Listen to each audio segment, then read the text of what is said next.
To order, followed by a prayer by Commissioner Braden, followed by the Pledge of Allegiance. On behalf of everyone present here today, we give thanks for the fresh starts, hope, and trust that accompany the arrival of the new year. We seek your guidance, strength, and a renewed sense of focus. Grant us wisdom as we dream, plan, and make decisions for our city.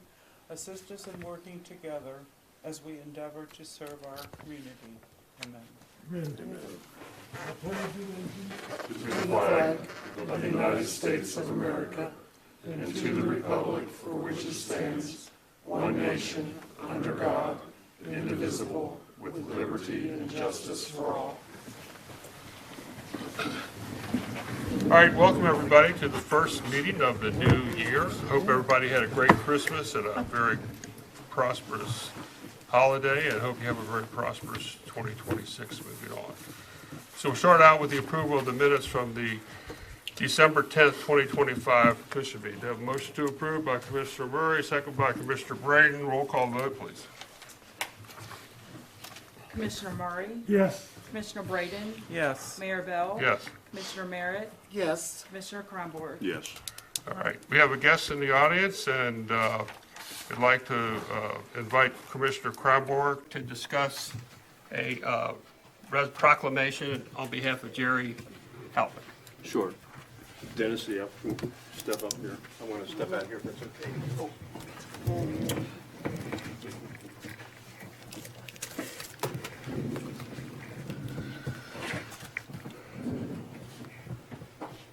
Okay. This is our former fire chief, Dennis Halpin. And you want to have this, Sarah? Sarah, my granddaughter. Sarah. His son is Jerry Halpin. Jerry was a volunteer on our fire department for many years, fire EMS. He graduated of Scott High School. He's now a pastor up in Riverhead, New York. Just a little background on Riverhead, New York. The size of it is probably the size of Covington. It's 35,000 people with a $123 million budget. And he is now the mayor, but it's not called the mayor there, it's called the City supervisor. Township supervisor. So, we now have, we'd like to recognize Jerry with a proclamation that we'll present to you to give to Jerry, okay? So, this is a proclamation of the city of Taylor Mill, January 14th, 2026.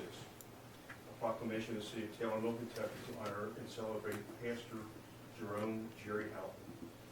Whereas Jerry Halpin was raised in Taylor Mill as a resident, he keeps remaining here in the city. And whereas Jerry Halpin was a longtime volunteer with the Taylor Mill Fire Department, serving with his friends and family, he was father of former fire chief Dennis Halpin.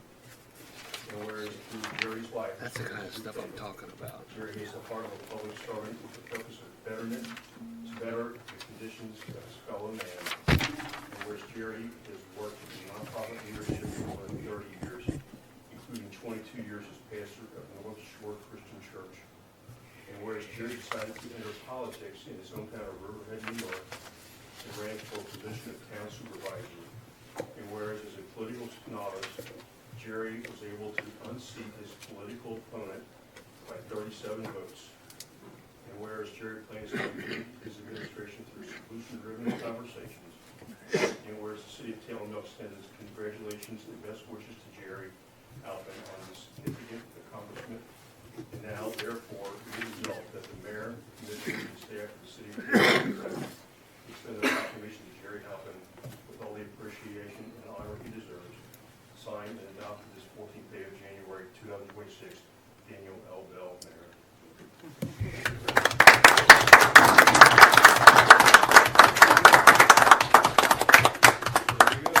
I know Jerry would appreciate this very much. He's a hard worker. He beat the streets. They've never had anybody win the mayor's position, or I call it the mayor's position, like they did. He also, and where I can get out of it, I go to New York where I can run traffic lights. He is also in charge of the police department. He's sworn, The police commissioner now. police commissioner sworn, carry a badge, and I told him I'll carry the gun, I'll protect him. I think it'll go well with him. But he's doing well. He's busy. He texted the other day, real quick, I won't talk much, Mayor, I'll just quick. That's the first. He went to Albany, New York, where the capital is, and they've had sessions going on. He got to meet 5 senators, or had breakfast with 5 senators, and they announced him and brought him up that he was the new town supervisor for Riverhead. So that was pretty neat. You can't get him on the phone. I call, and he has an assistant, and this guy I've known for 20 years because he went to church. He would work for Jerry at the church. He would say, "Who's calling?" I said, "Dennis Halpern." He goes, I'll pass the message on to Jerry and let him know to give you a call. So I haven't talked to him in a week. No, I'm just kidding. He's busy, but he's doing well. And I know he will appreciate this very much. I do, myself. But the city has always been into his heart. Will he ever come back? I guess when he retires, he probably will, but he'll retire me in another position. No, I'll be. Anyway, thank you all very much. We appreciate it. Yes, thank you. Tell your dad I said hi. I will, thank you. Appreciate it. Sorry, thank you. Congratulations, Dennis. Back around there, kiddo. Tell him I said hi. I will, I'll tell him. All right. It's a nice honor. Give our best wishes to your son. All right, now move on to public comments. Another 2 inches, Dan. Secretary, thank you. I can't get any skinnier. Gabe Wyatt. Hey everybody, thanks for having me tonight. I live on Ridge Road, right up where you guys have the new properties. I just want to discuss a couple things. I know there's been ongoing meetings about it, and you guys have been working through the best that you can about the demolition of the properties. So as we're learning more as things happen, I think the community, which is pretty well represented here this evening, was just concerned about the process overall, and then the biggest issue was the green fence that we've been able to enjoy for so long.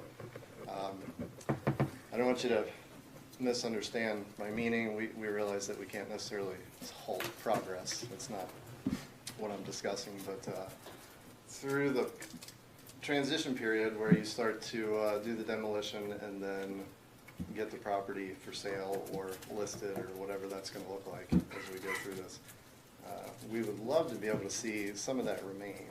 And the way it was explained to me is that at this point you guys have decided to just kind of level everything. Anything that's owned by the city. Obviously nothing on the state properties and along the fence, even though some of that's already been removed too over the last few years, one way or the other. So I'm not sure how you would proceed with that and take our interests, whether you would revisit that or what, but it's something we're very interested in. I know it would be temporary, as once that property does get developed. So we're not looking to halt anything, but at least make it a slower transition.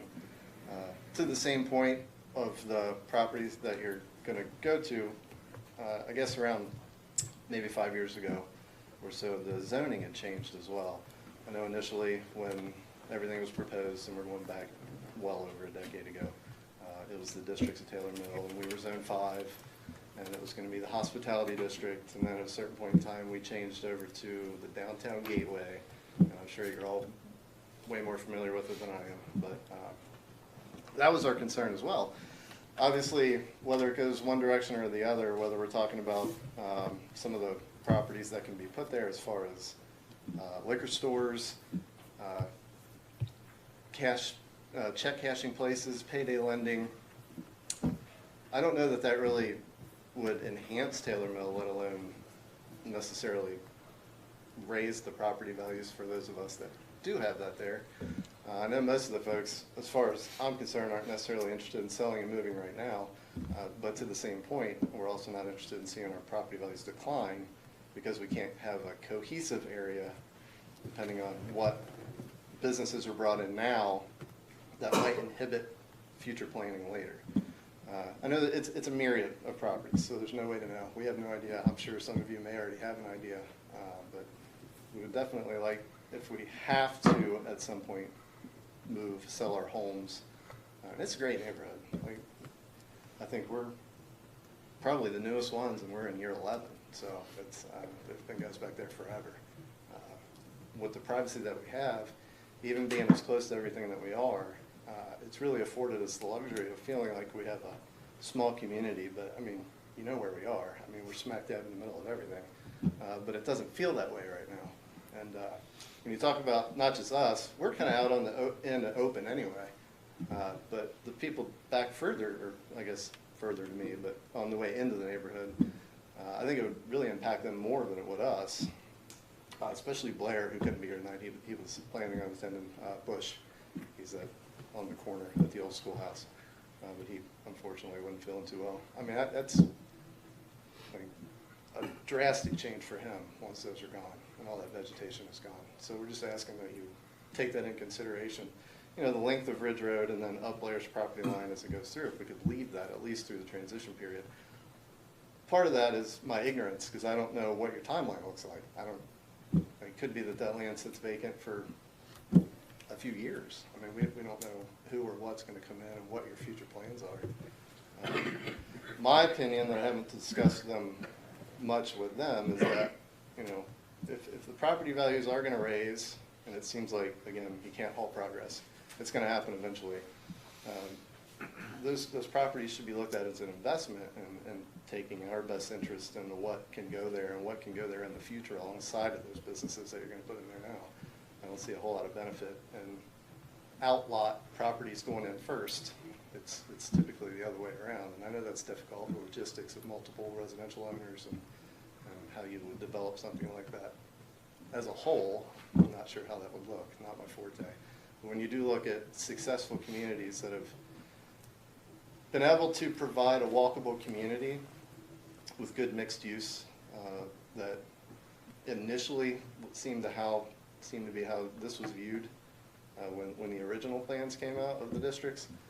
You talk about great towns like Montgomery, Ohio, Blue Ash, Mason, Fort Thomas. I mean, you're seeing kind of an iteration of that take place, where it's mixed use, good community, and good income. I mean, that's the betterment of the community eventually. But what we're asking now is for you to look for the betterment of us, but still do call that place a home, and just afford us the opportunity to make it feel that way for as long as we can, until the time comes when we may or may not have much control over it. So, that's it. Thanks. All right, thank you. Thank you. Mike Fitzgerald.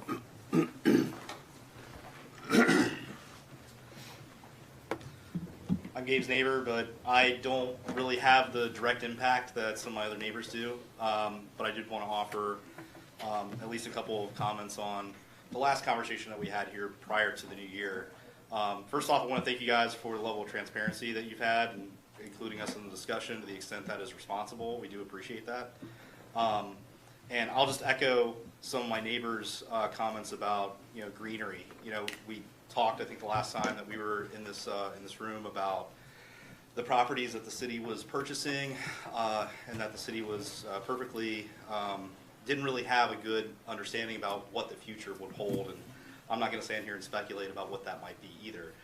We don't have many details. You guys might not have many details, but I do know that my neighbors and I do appreciate all the things that Gabe said very well, that I won't reiterate, about the privacy, the sense of community. And I would say that a nice compromise might be giving the city a little bit less to do with removing greenery that we kind of want to stick around for the interim, that somebody who comes in and develops it, maybe you guys could offer a stipulation of purchase where the city either clears that out when you guys know who's going to purchase it, just so that we can enjoy it in the interim, or something like that. So just offer that as a suggestion, as a happy compromise. But beyond that, I don't know much, so I will remain listening to what you guys have to share, and as we learn more, I'll formulate more comments, but that's all I have to say for now. Thank you. Thank you. Comments now on that? Is that it? Anyone else? Okay. Just, Will we have comments on that now, Dan, or later, or what? if you want to comment, go ahead. I would. I did talk with Gabe yesterday on the phone, and I drove, the day before yesterday, I guess it was, I drove back there and looked at that area back on Ridge, and that is a tree-lined area. It's a beautiful tree-lined area with a bunch of mature trees. And then I rode over by St. Elizabeth UDF, Dr. Jody Heekin. They do have the same, well, not the same, they do have vegetation with regular trees. I'm just gonna throw out the word crabapple, that's what I got, and I don't know what it, but it's a regular tree that they have outlining their properties. And that's one of the requirements from, on our districts is a requirement. I know that up in front of Dunkin' Donuts, there's vegetation up there, so we got the initial drawings from the liquor store about the, I call it the island out in front of the gas station, with their renderings of what they want to see, and had it approved by PDS, and that has vegetation around it too. So my thought is, you know, when we sell it, hopefully we'll sell it, that, you know, there's already some really mature vegetation trees along that road right now. If we take those trees down and it's sold to a developer, will PDS make them come in and put more trees, new trees back up again and ruin all the old? We can require that in our, any plan they give us. We can require what? Any vegetation to be planted. I know we can, but my point is that why would we take down the pretty mature trees along there and then require someone else to put up some new trees in their place? So my point is, our residents are asking us to leave that line. If you look, and I've been looking at this the last several days, if you're coming up Pride Parkway, turn on Taylor Mill, that line of trees you really don't see very much of. What you really see is the berm, which we call the grassy knoll. That's what's blocking most of that property, not that line of trees along Ridge Road. If the residents are asking us to leave that line of trees, which is not that much, it might be that when the developer comes in, that line of trees of beautiful mature trees will be there for them. They wouldn't have to come and put 8-foot trees along there and after we tear all the good trees down. So my point is, we are really disturbing that neighborhood up there, and they knew that was going to happen. But we're going to get development. I mean, let's give them a break. Let them have a row of trees along Ridge Road, because we might take those down in a year or two. Might have the developer come in and plant 10 or 12 or 15 8-foot trees in the same place we took the old mature trees down. So, Anybody else? Okay. All right, like I said, just to kind of summarize, we have an agreement with the county, and our job there is to try to develop that property. So that's kind of where we're coming from. The tree, from a situation of having more trees planted, I think any developer that would come in there, we could definitely require that. We could definitely make vegetation a priority surrounding whatever it is. And we have no idea, but I guarantee there won't be no check cashing place. It's going to be a lot nicer than that. It's going to be something that'll enhance the city, enhance the city's business budget, so we can then try to lower some property taxes at some point. That's been the goal all along, about trying to bring in development. Property taxes need to be lowered for their citizens. Business taxes are one way to do that. So that's my only comment. So thank you for your comments. I appreciate it. All right, we'll move on to legislation. Ordinance, first reading, text amendment for manufactured homes. Oliver? This is an ordinance amending the Taylor Mill zoning code by 1, amending the definition of qualified manufactured homes, 2, amending the definition of single-family detached dwelling to include qualified manufactured homes, 3, removing qualified manufactured homes as a separate use, 4, removing use-specific standards for qualified manufactured homes, and 5, making any other necessary revisions for compliance with Kentucky House Bill 160. All right. This is to put us in line with the recent KRS statute that was passed Yeah, in 2025. yeah, that's correct. It basically modifies the statute regarding qualified manufactured homes, makes them more similar to site requirements for basically single-family unit homes. So, Okay, so that's the first reading. All right, moving on to the municipal order 173, to appoint a person to the PDS council.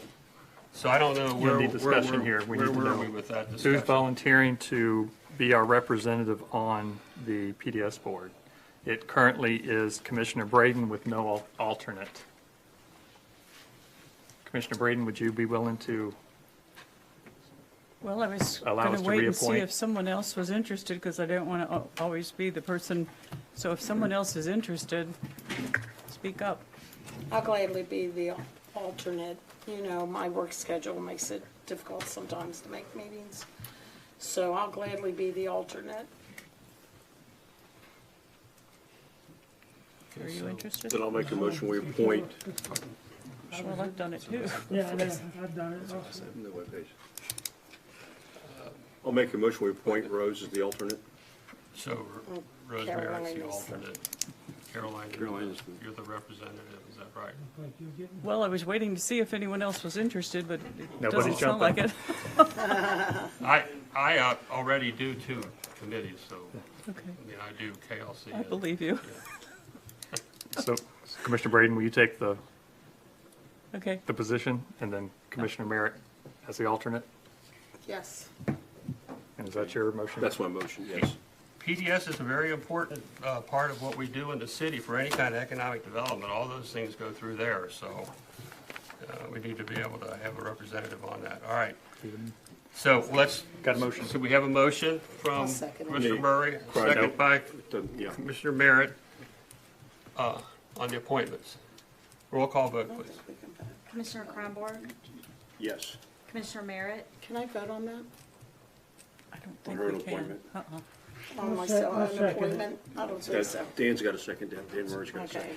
And Oliver says. Commissioner okay. I didn't think so. Braden and then you as the alternate. No. Yes, Yeah, that's- yeah. yeah, you're right. Commissioner Murray, Yes.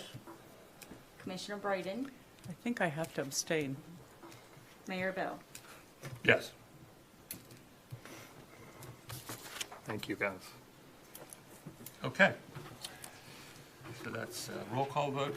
Are you done? Already done, okay, Yep. so got it. All right, so now we move on to Municipal Order 174, which is an appointment to represent on the OKI Board. Now, the reason for this appointment, and I have done it for years, actually, and have enjoyed it, but I was asked by Judge Executive to represent Kenton County on the board. I said I would do it, and so that kind of left my spot open to represent Taylor Mill.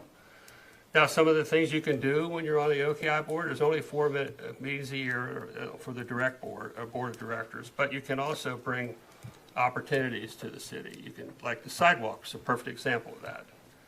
We brought the sidewalk, an opportunity. We applied for the sidewalk.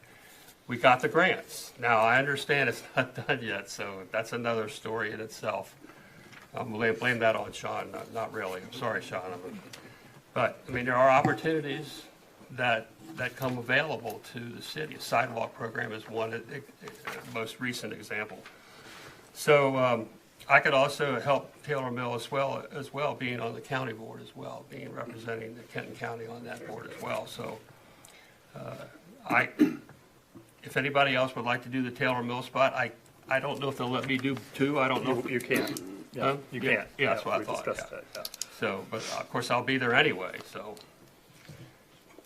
I think Commissioner Kronborg is willing to volunteer for this position. All Well, right. thank you. Well, that's great to hear, Mark. I guess I do. He's a quiet We volunteer. can ride over together. Okay. I motion for Mark Second. Kreinborg. Second by Commissioner Murray. Roll call vote, please. Commissioner Merritt, Yes. Commissioner Murray, Yes. Commissioner Braden, Yes. Commissioner Kronborg, Abstain. Mayor Bell. Yes. Congratulations, Mark. Thank you, I think. Okay, now we move on to Municipal Order 175, disposition of the surplus property. This is a municipal order of the City of Taylor Mill in Kenton County, Kentucky, making the written determination required by KRS 82.083 for the sale or other disposition of property owned by the city. Looks like there's some property that is, doesn't specifically say, it's vehicle Yeah, it's on the back. electronics. Oh, I'm sorry. On the back. Yeah, it's on the back of the, there you go. Yes, there's a vehicle, Ford Explorer, and a lot of various electronic equipment that the city is disposing of or putting up for sale. All right. Motion to approve. Commissioner Kronborg, second by Commissioner Braden. Roll call vote, please. Commissioner Kronborg? Yes.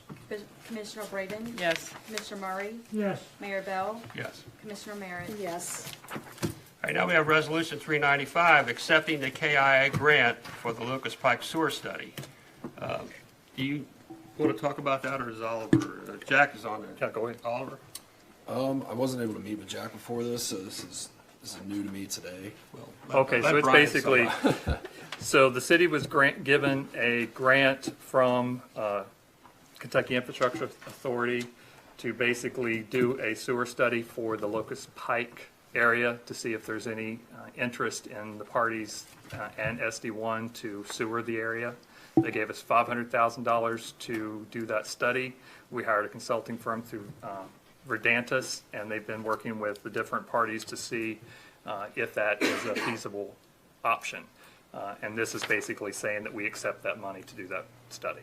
All right, so one comment, just to follow. So one of the reasons we did this was to try to create some economic development down there in an area which is a little short on economic development. But they do have rail, they do have water. So there ought to be some company we're looking that they could build down there. Now, if they do that, they'll join Lally Pipe and Tube and Progress Rail, which is already down there. And perhaps we can have a economic development happen down there, which will always help everybody in the city, taxpayers, property tax owners, the commission. So that's the purpose for the study. We'll see, because the second big thing is getting money to actually fund the sewers. That have to come from the legislature as well. So those are all things that the commission, myself, have been working on to try to enhance our economic development potential in that area. So that's all I need to say about that. So we need to have a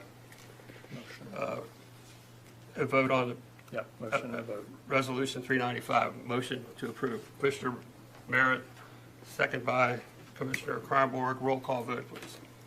Commissioner Merritt? Yes. Commissioner Kronborg? Yes. Mayor Bell? Yes. Commissioner Murray? Yes. Commissioner Braden? Yes. So now we can officially vote on the proclamation that we just awarded to Jerry Halpin. I would like to make a motion that we officially accept the proclamation for Jerry Halpin. Okay, and I'll personally second that myself, and I'll ask for roll call vote, please. Commissioner Kronborg? Yes. Mayor Bell? Yes. Commissioner Murray? Yes. Commissioner Merritt? Yes. Commissioner Braden? Yes. All right. So, I'll move on now to the city administrator report. So, Brian? The only thing new that I have to mention that's not in my report is next week, I think the 22nd, I'm going down to Frankfurt to meet with Department of Local Government to do a presentation on our request for the Land and Water Conservation Fund grant this year application. And Commissioner Braden is going down with me. I have 5 minutes basically to tell them why we're asking for monies for pickleball court and to repave all the walking trails in the park. We're asking for a little over $200,000. It's another grant opportunity that the city is looking at. You know, we always accept any free money we can get. Tuesday, 22nd. And it is a 50-50 match, so whatever Okay, no, we it's the ask 20th. for, and I forget the amount. 22nd. 22nd. Yes, So we- It's a Thursday. Yeah, so we would have to match up 50%, but in addition to that, we'd get our trails repaved in the park and perhaps a pickleball court up there for the residents. So that's something we've kind of had on our target list for quite some time. So that's the purpose of that, and we need to continue to follow through and get as many grant opportunities as we can. We've always done that, making sure that we always had our budget in mind too, because whenever we commit, if it's a 50-50, we have to have the money in our budget to match that. So we always make sure that that money is available within our budget. So, anything else, Brian? I'll send this to you. It's from Chris Randall. I'll send it to you. Thank you. Anything else? Nope, that's it, Okay. sir. All right. Treasury report, Tanya. You all have my monthly reports, if you have Yeah. anything to add. Looks pretty good, too. Any questions? Yeah. Other than that, that's it. All right. Our favorite part of the day, engineering. All right, so the Taylor Mill sidewalk phase 3 project here, we're still working on the right of way.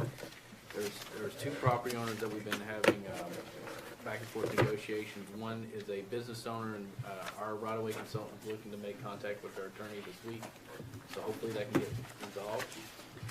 The other one is a owner that is out of state and been difficult to track down. A certified letter was sent to his last known address. Hasn't been returned yet, so hope that's good news. But we haven't made contact with him just yet. But again, hopefully that will all happen very soon. That's the last two pieces missing for the right of way. Sean, I have a question for Oliver. If we, for some reason, we cannot find that person, what would be the next steps for the city? Would that be eminent domain? I guess eminent domain. I don't know the exact answer to that question off the top of my head. We'd probably have to look into that or I'd speak with Jack about it, but eminent domain is probably an option, I'd say. And that's just if we can never find this person that's holding the whole project up. I never want to use eminent domain if we don't have to, but, you know, they're holding the whole project up. Well, in this situation, there's one person out of four that own it. So we made contact with 3. And they're all willing. It's just the one. Yeah, that's what I mean. If that one person, we can't find that one person, then what do we do? That's holding the whole project up. Yeah, Stephen Wilson. Steve. I Gentleman's have no idea name. who it is. Apparently, he is the one we can't find. That's what I meant. So yeah, we're still working on it, and as soon as you have any information to share, I'll let you guys know. I know it's been in the works for a while. The Vincent Drive drainage and roadway improvements. We got Terracon going back out and doing 4 additional borings. That's supposed to go out on the 16th. I think Jerry's already placed the no parking signs up for them to come out. So, won't take long. They're looking to get the final geotech report by February 25th. So, really, once we have that information, as long as there's no surprises, because again, we're looking to verify rock depth in that area. As long as there's no surprises, we should be able to wrap up plans shortly after and go to bid. We also need to work with SD1 and make sure that they're secured all the easements, but they've been working on that the whole time. We're getting closer on that. The other project is the Mason Road slip. Brian and I met with UES, they're the geotechnical engineering firm that's working on the design now. By the end of the month, on January 30th, that they're expecting to submit final plans. So we'll have at least the pier wall design ready to go, and of course their cost estimate. Then we'll be working with Brian to do funding applications and cost estimates to not only stabilize the road, but also reconstruct a portion of Mason Lane that was damaged because of the slip. So that'll be coming towards the end of the month. And last but not least is the Taylor Mill 5-year comprehensive street maintenance plan program.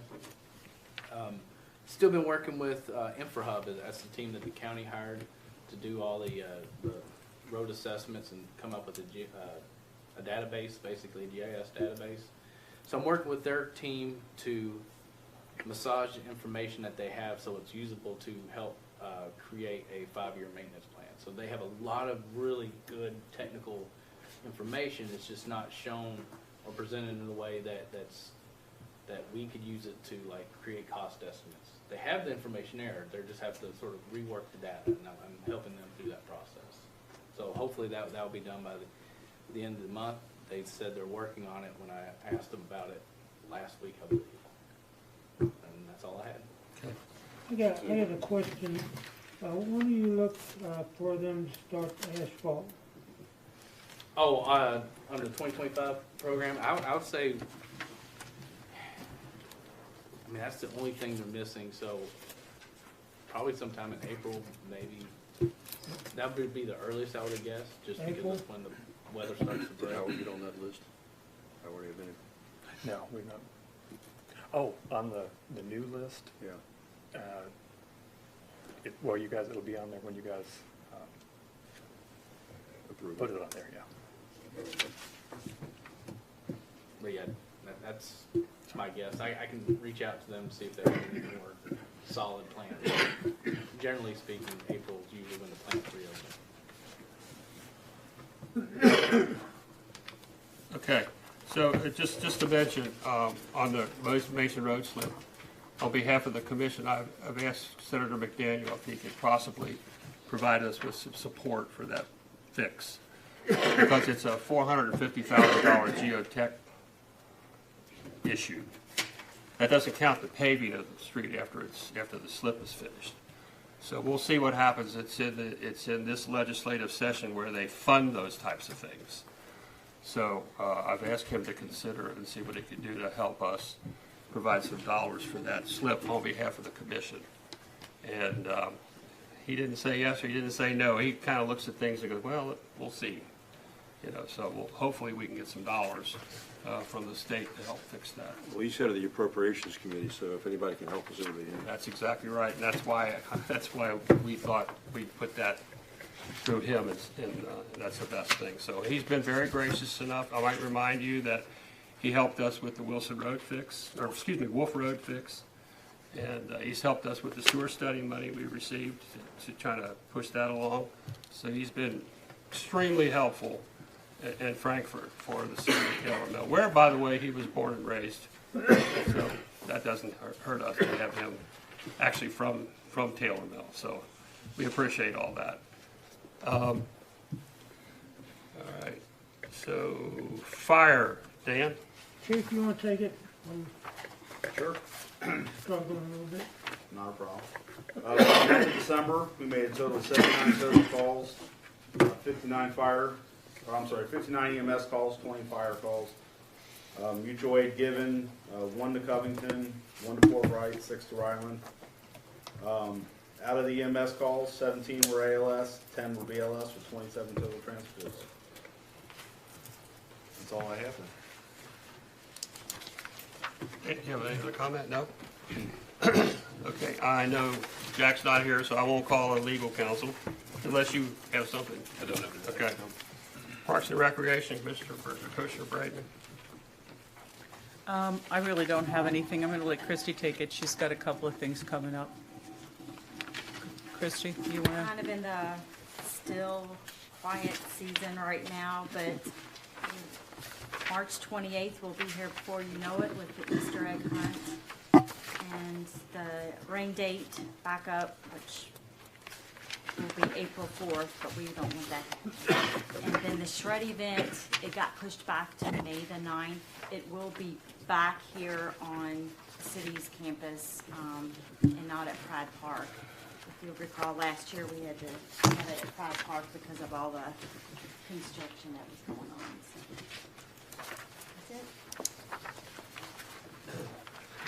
that's it.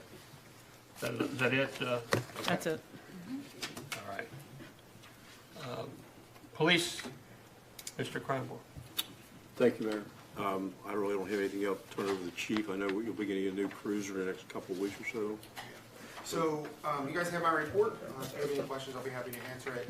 Our new car is in. I'm hoping to have it hopefully next week, it may be the week after that. But Friday, when I went over to check on it, it was being upfitted with all the emergency equipment. They had all the pieces that the manufacturer puts on was laying in the garage. So it was a shell of a car, but they're working on it.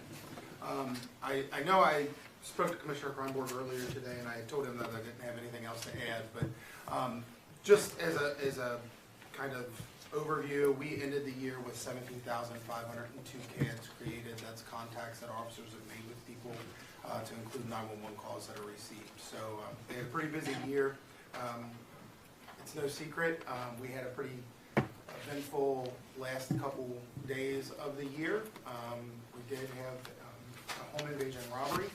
Our detective is working very hard on that. I wish that there was more that I could say about it, but I can't. We are in the middle of an investigation, and it is moving forward very, very, in a very positive manner. I understand that some residents are on edge, and rightfully so. Please, if you see any suspicious activity, if you have questions about people that are making deliveries to your home, you don't feel right opening the door, do not open the door, give us a call, we'll come out and try to mitigate some of that stuff. We are working he's working tirelessly on it. He's devoted a lot of time to it, and we're making a lot of great progress. We also had a robbery. The Marathon was robbed the day after that. We had that suspect in custody within 7 hours, and he's still in the jail. So we're, I'm very proud of the team and what they did over those couple of days, especially with the holiday in there. So, but they're working hard on that. The last thing that I want to bring up is please, over the course of the last couple of days, we've taken numerous calls of people being scammed. Yesterday, we had somebody scammed out of money well over $100,000. If somebody calls you and says they have a warrant for you, hang up on them. Don't answer. Don't give them money. Do not wire them money. Do not go to a Bitcoin machine and put cash in it. Do not do it. I can promise you nobody is going to call you and tell you you have a warrant and that you can pay it over the phone and it will go away. That is not factual. It will never happen. If you have a question on whether you have a warrant or not, you can call the courthouse or you can call us, and we'll tell you. And we're never going to call you and tell you you have a warrant. So please, please do not go get cash out of your bank and wire it to somebody. It is very difficult to track down. Do not buy them gift cards. If you have a warrant, nobody wants an Amazon gift card to cover the warrant. I can promise you. So please do not put hundreds and hundreds of dollars on gift cards and send numbers to people. Do not even engage in the conversation. We're seeing an uptick in it again, and just be mindful and don't do it. That's it. So that explains why ex-Chief Halpin is now driving a new Mercedes-Benz. Another one, James, came out this week. As a matter of fact, I got it. Looked like an official notice from IRS saying I owed $317,000, but they'll settle for half of it. Of course, I knew better, but then I did see on social media those letters are all over Kenton County. And what concerns us is people that are frightened to buy it or believe it. Yes. Please do not. Just be conscious. IRS is not going to just send you a letter saying we'll settle for half. And they're going to notify you many times before they get to the point that they're going to start seizing your assets. So please don't believe those. Ask someone. Good point. Very good. Public Works, you're on. I'm on. Lots of odd and ends. I'll let Jerry speak of that. And then we'll speak of we're thinking about rearranging the commission room to make it easier for commissioners to speak to each other rather than looking way down. So Jerry can also tell us about that. Well, we did some pothole patching, we had a few times, cables snap, like some other everybody else, and, broke some fans and a few other things, and some big garbage spill. It was like massive spill off of the truck down by the highway, it took a while to get that. That's pretty much everything that's been done.